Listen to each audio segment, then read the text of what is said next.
یہ کہانی ہے گاؤں میں رہنے والے ایک غریب لڑکے کی، جس کا نام علی تھا۔ وہ بہت محنتی انسان تھا۔ وہ اور اس کی بہن گاؤں کے ایک چھوٹے سے گھر میں رہتے تھے۔ وہ اپنی بہن کا اکیلا بھائی تھا۔ وہ اپنی بہن سے بہت پیار کرتا تھا اور اس کی ہر خواہش پوری کرنے کی کوشش کرتا تھا۔ ایک دن وہ کام سے گھر آیا تو اس کی بہن نے کہا، بھائی، عید قربان نزدیک ہے، اس دفعہ ہم بھی بہت پیارا سا بکرا لیں گے۔ علی مسکرا کر چپ کر گیا کیونکہ اس سال مہنگائی بہت زیادہ بڑھ گئی تھی، لیکن علی ہر روز بازار جاتا اور حسرت بھری نگاہوں سے بکرے دیکھتا، مگر ان کی قیمت سن کر وہ خاموشی سے واپس آ جاتا۔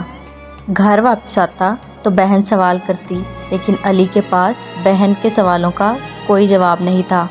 وہ بہت پریشان ہو جاتا کیونکہ اس کی جیب میں اتنے پیسے نہیں تھے کہ وہ اچھا بکرا لے سکے۔ ایک دن علی نے بازار میں ایک بزرگ آدمی کو دیکھا جو اپنا ایک چھوٹا سا بکرا لیے کونے میں بیٹھا تھا۔ لوگ اس بکرے کا مذاق اڑا رہے تھے۔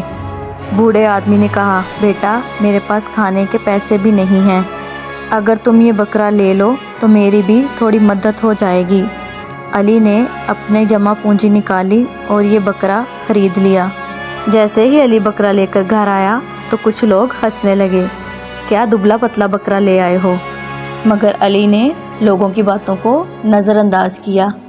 پھر علی اور اس کی بہن نے محبت سے اس بکرے کی خدمت شروع کر دی۔ اس کو خوب کھلاتے، پانی پلاتے اور اس کے ساتھ وقت گزارتے تھے۔ چند دنوں میں بکرا صحت مند اور خوبصورت ہو گیا۔ علی کا بکرا سب سے زیادہ خوبصورت لگنے لگا، لوگ تعریفیں کرنے لگے۔ علی کی بہن بھی بہت خوش تھی۔ وہ خوشی سے بولی، بھائی، ہمارا بکرا سب سے پیارا ہے۔